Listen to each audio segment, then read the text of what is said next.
Hello. Hello. Wait for this.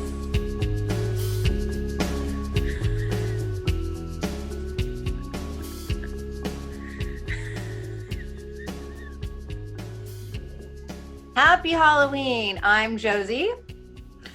And I'm Vanessa. Happy Halloween. Josie, what are you dressed as today? I'm a beatbox, a human beatbox.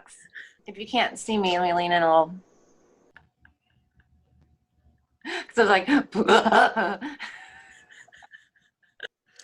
I'm a Roy Lichtenstein painting. So I love the of pow because it course. goes right with what I've got going here. I'm a walking pop Yeah. art painting. Who are we talking to today? We have a fun person. Today we're going to have the very talented artist, our friend, Ro. He's done all the Yay. title work for our intro and outro for our videos. We are so grateful that he was willing to get involved in this project. He is a huge music fan, and we invited him here today because his favorite band of all time is Oingo Boingo. And as you may or may not know, Oingo Boingo is the Halloween band. For those of you out there who don't know Ro, he's an amazing artist. I can't even begin to tell you how cool this guy is.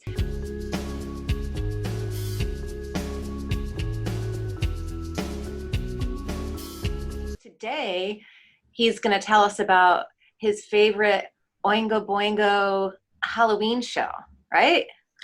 I think so. He's a huge Oingo Boingo fan, and my guess is he's seen Oingo Boingo on Halloween. So we've invited him here today to tell us a Halloween story. I love it. I can't wait.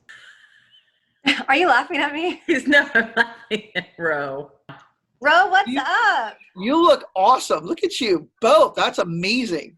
I'm a human beatbox. Oh my God. So, what's going on? Tell me about this. What is going on with Oingo Boingo and Halloween? What are the two?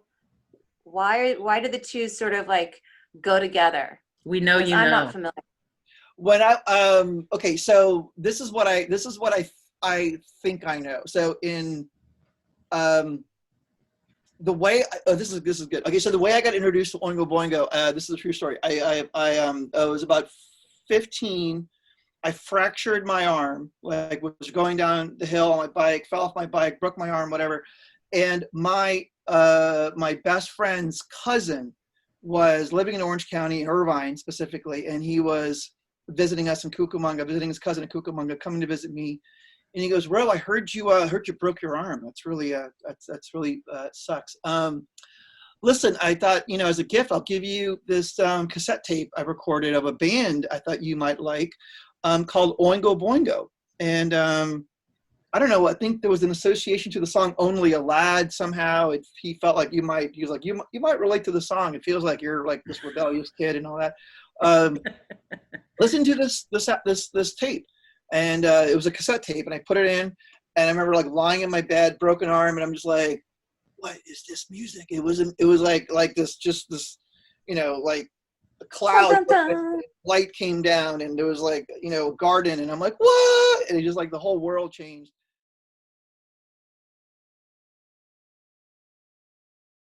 So that opened up the door for me for Oingo Boingo. And then because he was my best friend's cousin, like he was obviously into it. So we were both like, oh my God, have you heard this? And we would just play the tape. And then we finally went down to like, Music Plus or whatever and bought the record. And then my 16th birthday, as a surprise gift, my friends, we all they got me tickets. We all went to go see Oingo Boingo play live at Cal Poly Pomona. This is like 84, 85. And then 84? Within a year, they were just blowing up and playing all over Orange County, all over LA. And then we would go see them at every Halloween show. And they were playing at Irvine Meadows. And it became like, a ritual with me and my friends. And we literally, like up to 7 of us at a time would pile into some sort of van or station wagon that we somehow stole from our parents, and we would play Oingo show. Like we went to this concert one time, and this is a true story. We were going to the show. Our friend took his mom's Cadillac, like just took it, and 6 of us, I think, piled into this Cadillac, and we're like trying to get, pick everybody up and trying to race our way down to, and you living in Cucamonga, everything from Cucamonga is an hour at least, right? So we have to get to Irvine Meadows, which is at least an hour, if not 2. And of course we're in high school, so we're trying to like get everything done and still get in the car and not tell our parents and get beer. And so we get in the car, we're racing down to get there, and our friend who was driving hit like it was a construction area, and he hit like a ramp, went up and landed flat, and I think flattened a tire with the entire floorboard of the car like raised. We're in the back and our feet raised up because we hit rock. Down the lowrider. It's like, what do we do? And he's like, oh my God. And of course you would think the first thought is, well, we better call AAA or whatever. He's like, so we literally like big fat, like, it was like a pit crew. We all got out, we changed the tire, put everything back together. We he couldn't drive. The steering wheel was so screwed that to go straight, you had to hold the wheel at like a hard 45-degree angle just to go straight. That's how bad like the alignment was. Oh my gosh. But we did it. We got to the concert, and the concert was over. And then we got back out, the car wouldn't start. Windshield wiper is so cracked. We actually bought like about a dozen Oingo Boingo stickers just to hold the windshield in place, because it was gonna break apart because it was so cracked.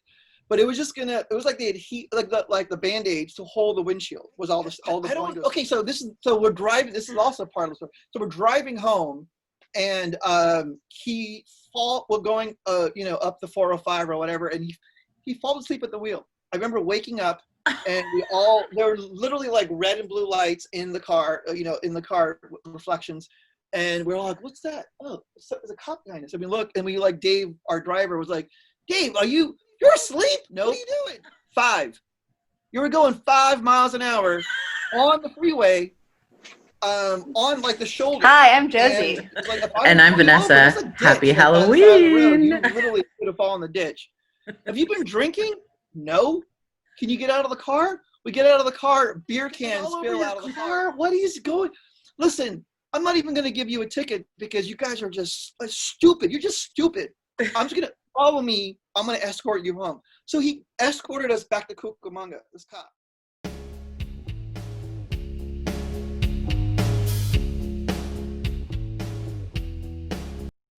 Following him all the way home. This is well, your parents can deal with this. Yeah, and this is why your dad has that look on his face. This is what you've caused. Constant. What? And they don't even know about this story. This is one of 1,000 that they don't know about. But I mean, until today, everybody. So every Oingo Boingo story has this insanity associated to it for me.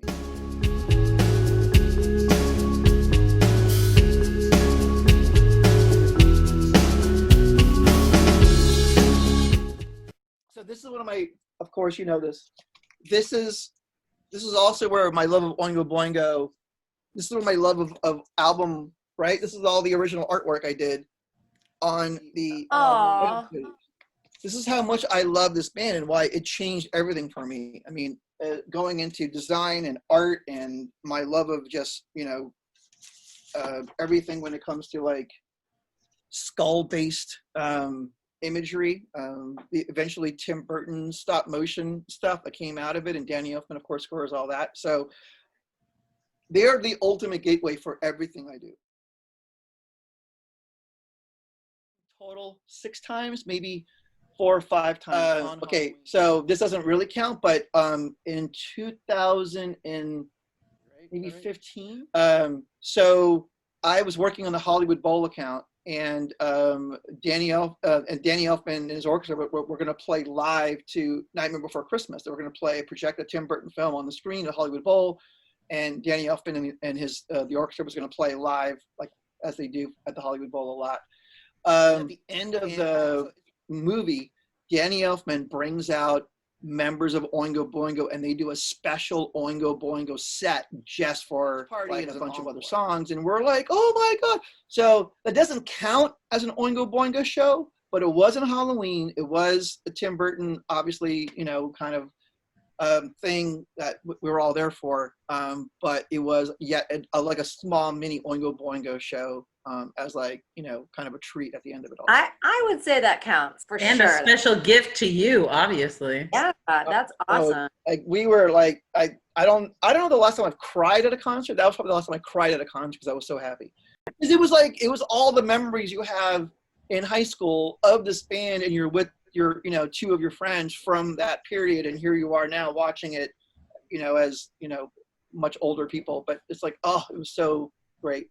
You weren't just crying of like, I can't believe I lived. I'm happy I'm alive. Yeah. Yeah. You're like, which is ironic. I didn't fall in the ditch that night. Yeah. Thank you very much for taking time today to chat with us. We loved our Roe Halloween story. I think that everyone's really going to enjoy themselves with this. Please, everyone, leave comments. Yes. Your impressions of this story. And I also, hope your Halloween is safe and that you do not fall into any ditches and that all cars remain intact. And if they don't, hopefully you have Oingo Boingo stickers laying around so you can fix it. Yes, that's the lesson. Always have Oingo Boingo stickers to help you get out of a jam. Well, thank you again for joining us. Super fun to chat with you, as always. So have a great evening. Happy Halloween. I wish you and everyone who listened to this rambling of me to have a great, safe Halloween out there, and Oingo Boingo forever. Absolutely. Okay. Bye. That was so much fun. I hope everyone does have a wonderful Halloween. That was just such a blast. And this has been Up to Your Ears. I'm Vanessa. And I'm Josie.